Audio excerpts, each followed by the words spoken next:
continue. Bon, je disais que on peut avoir plusieurs qualités. Ici, on peut voir bien tout ce qui est incisive inférieure. On voit même la lamina dura. Vous voyez un petit peu. Là, j'ai essayé d'agrandir l'image. Elle a perdu un petit peu de sa qualité. Mais on arrive quand même à voir aussi bien les dents, l'os, même le canal dentaire inférieur. On voit les ATM. Tout est bien. Par contre, on peut avoir des radios qui sont pas de bonne qualité. Par exemple, regardez ici, on arrive à voir un petit peu les dents, pas la région de la branche montante, ni les ATM, etc. Il y a un contraste ici euh, très important et tout. La même chose ici, regardez, on voit même pas l'os au niveau incisal inférieur, ici aussi. Et ces images-là peuvent nous conduire en erreur. On peut se dire pourquoi il y a une image radio claire ici, on va se dire peut-être il y a un kyste, etc., alors que c'est faux. C'est juste la radio avec euh, une plus ou moins mauvaise qualité. Pareil ici, il y a une qui a fait qu'on a une radio plus ou moins radio opaque, blanche.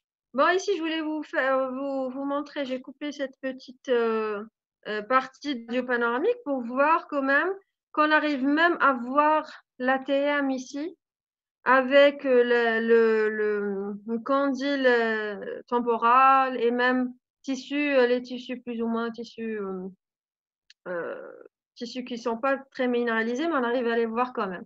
Ça, c'est une radio de très très bonne qualité. Parce que ici, bon, ici on voit les ATM, mais là, par exemple, on voit rien, mais pratiquement rien. Et vous allez voir que certaines radios, on voit pas. Ok, ça, c'était la radio panoramique. On passe maintenant à des radios que peut-être vous n'avez jamais entendu parler de ces radios-là. Alors, on a la radio-incidence dite face basse. Qu'est-ce que ça veut dire? Alors, il se tient devant le cliché de notre radio, le récepteur. Donc, il doit avoir le front et le nez qui touchent. Et là, on a notre plan plutôt orbitoméatal. Regardez, notre source de rayon, elle doit être en dessous de ce plan orbitoméatal de 15 degrés. Et le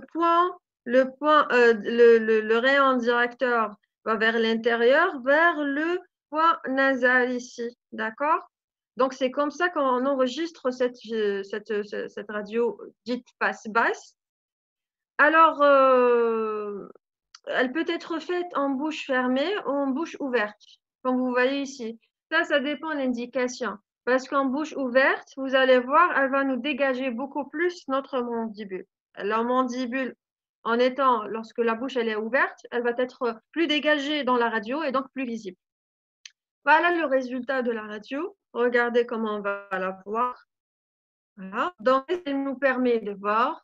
Elle permet de bien voir les condyles mandibulaires. Bon, les images sont un petit peu de mauvaise qualité parce que je les ai prises d'Internet et j'ai essayé d'agrandir. Donc, c'est pas comme lorsqu'on a un cliché en main. Donc,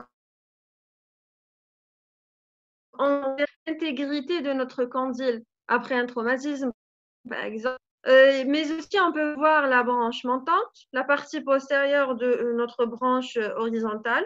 Par contre, la partie symphysaire, elle est plus ou moins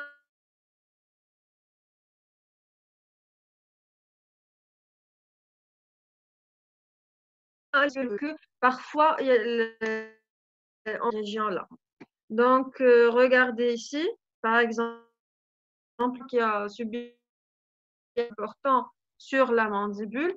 Non seulement on voit au niveau condylien, au niveau du col du condyle des fractures, mais aussi antérieurement au niveau de notre symphyse, une fracture au niveau de notre structure symphysaire. C'est la même chose, regardez la fracture. Bon, on voit que le condyle est déporté vers l'intérieur. Par contre, l'autre côté est intact. D'accord, il y a une fracture à ce niveau-là. Mais ici, on voit bien cette fracture avec la tête du condyle qui est déplacée. Ça, c'était la face basse. On va passer maintenant à la face haute. C'est la même position de notre patient, c'est-à-dire le front et le nez qui touchent à notre récepteur, notre cliché. Par contre, c'est le rayon, c'est la direction du rayon qui diffère. Regardez, ça passe en dessus de notre plan orbitoméatal de 27 degrés. Le point d'entrée de notre rayon, c'est la même. C'est ici au niveau du nez. Voilà comment notre image. Regardez, c'est beaucoup plus centré sur cette région-là. C'est normal parce que notre rayon vient de Melfort et ça enregistre l'image ici. Bon, c'est vrai que ça enregistre tout, mais c'est beaucoup plus ici qu'on va mieux voir. Ça nous permet de sinus, que ce soit les sinus frontaux ici, les sinus ethmoïdaux au niveau de notre os ethmoïdal. Il y a aussi les sinus maxillaires. Bon, sur cette radio, ils sont moins visibles. Vous allez voir les autres radios. Mais aussi les fosses nasales et la cloison. Bon, voilà une autre radio. Sur la première, on a essayé de couper. Ça, c'était coupé en rang. Par contre, ici, on voit toute la radio avec ici notre sinus frontaux, les sinus maxillaires et la cavité nasale avec la cloison ici au milieu. Voilà. Regardez, ça, c'est des images prises d'un livre, ça montre encore mieux.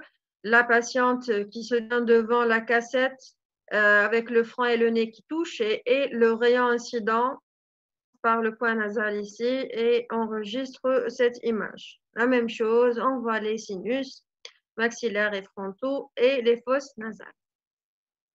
Ensuite,